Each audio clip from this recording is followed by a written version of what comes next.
Hey, how you doing, folks? It's Brother Mike. Glad to be with you once again. Got another story for you. It's a moment of history in my life that I'm very proud of.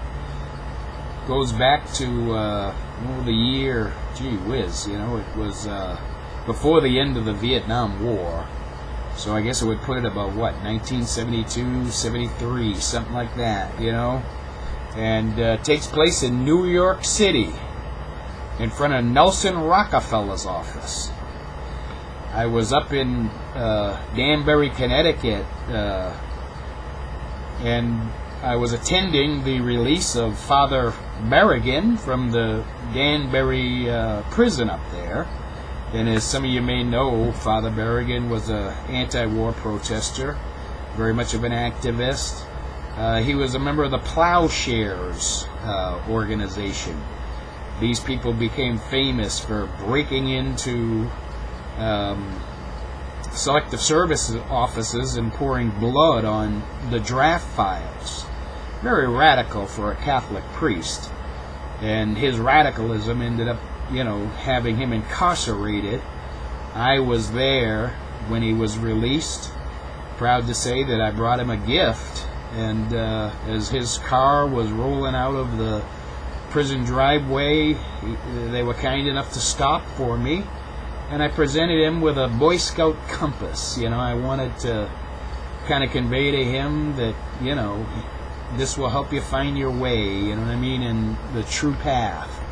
And I really admired that guy, and I met a young man at the demonstration from New York who invited me to come down that evening to join him and his organization called Youth Against War and Fascism in a demonstration against the notorious Attica indictments. And just in case you're not aware of Attica, it was a prison rebellion that took place. There was a period of time where negotiations were taking place.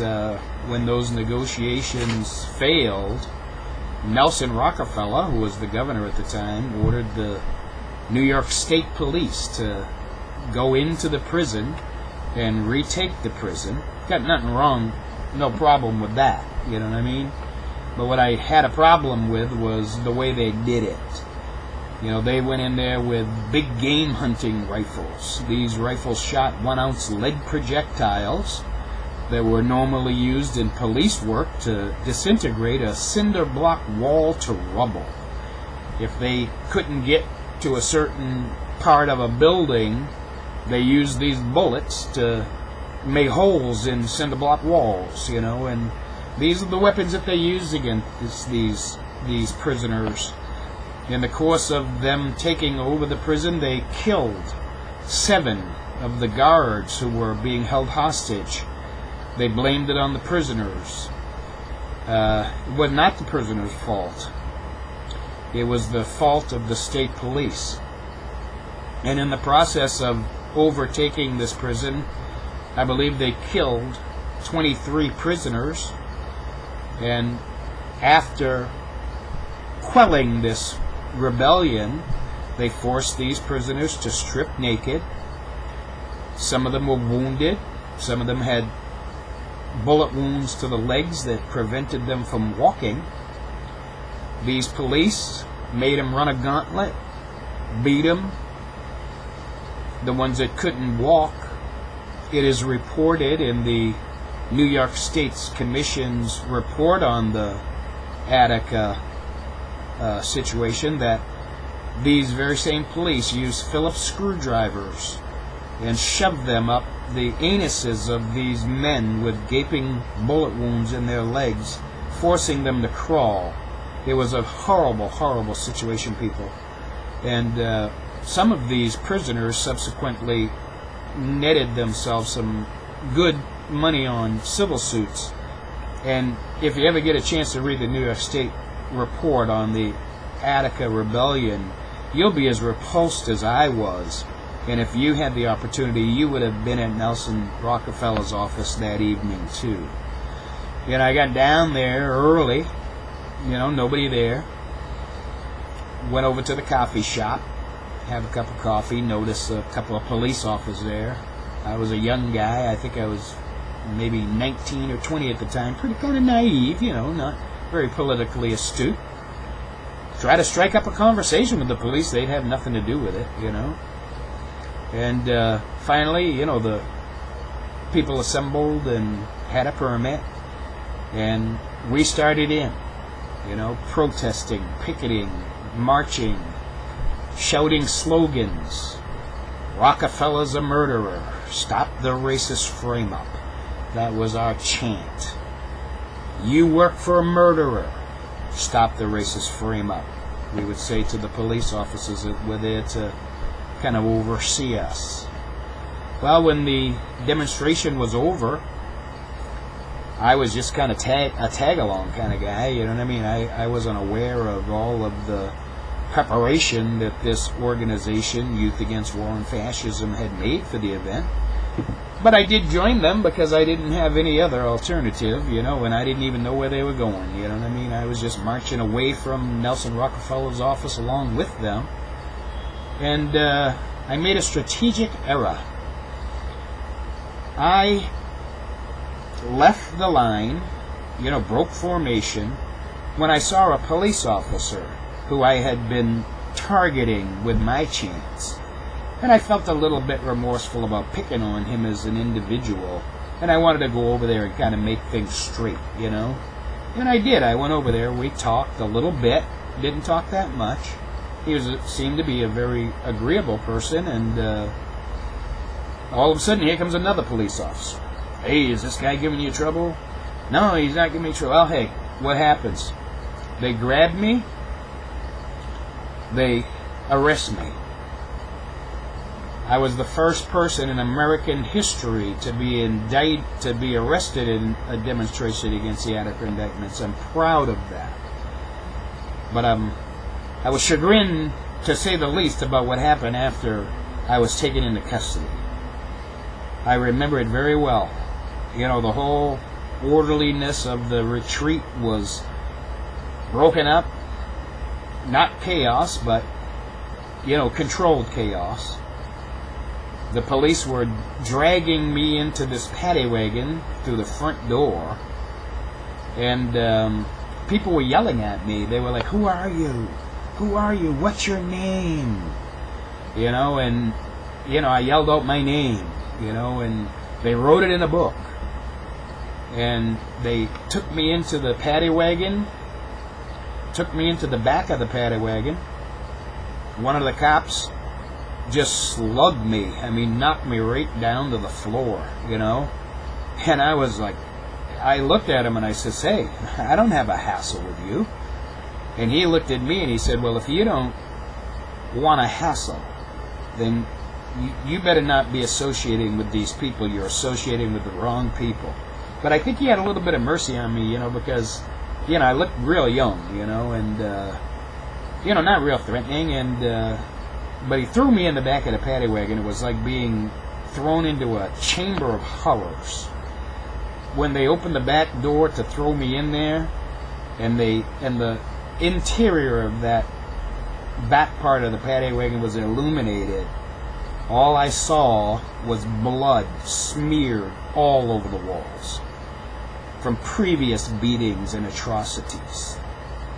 There were bloody rags on the floor in the corner of the paddy wagon that they apparently used to wipe the blood off the faces of their victims.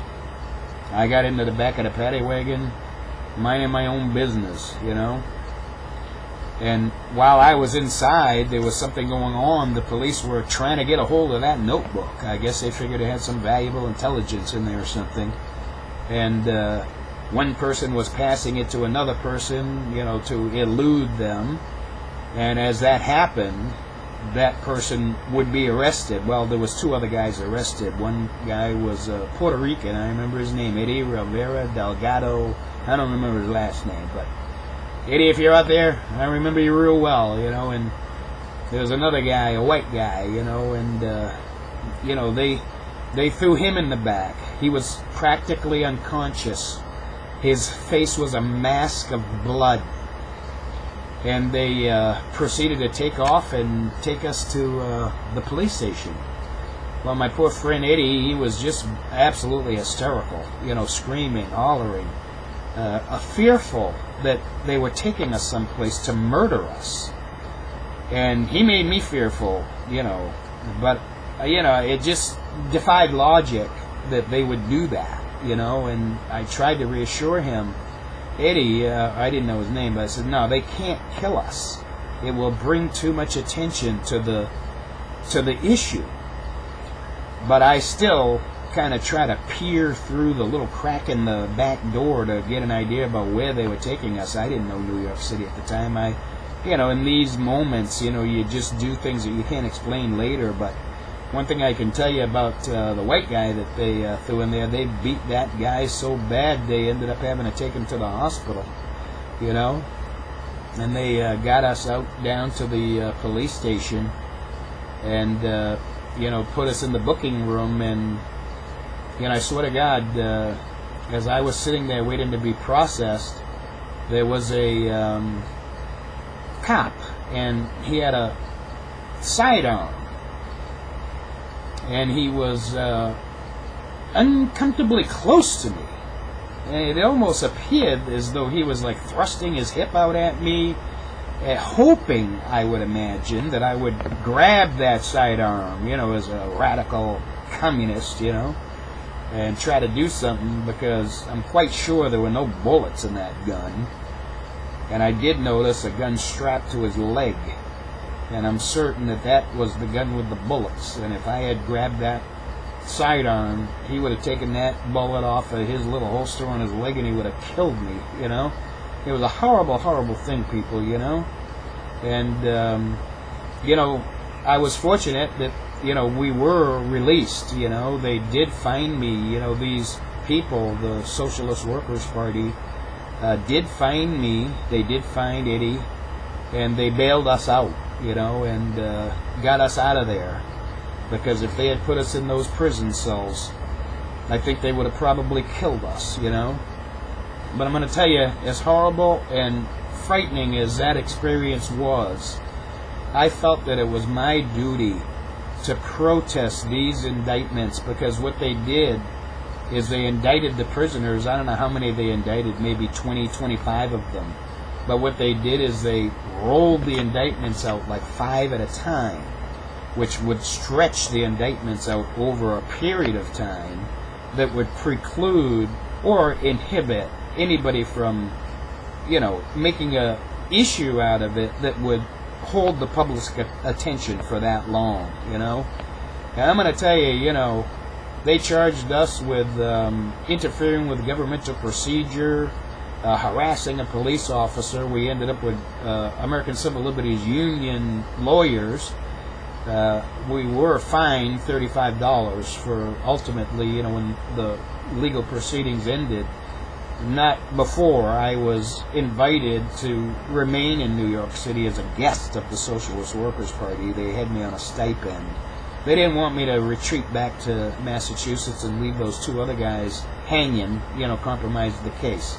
So I was able to spend 2-3 months with these people, Youth Against War and Fascism, in New York City as their guest. And it was a very illuminating experience. I'm going to use opportunities in subsequent stories to tell you a little bit more about that experience. But that's my story. It's you try to stand up for what you think is right, and of course you expect resistance, particularly when it's a supercharged political issue such as Attica. But I'm going to tell you, I never expected the brutality that I was subjected to, and it was a real eye opener for a young guy. You know what I mean? And as I go along telling you my stories, I'll kind of fill you in on some of the really fun and exciting details of my stay as a guest of the Socialist Workers Party in New York City.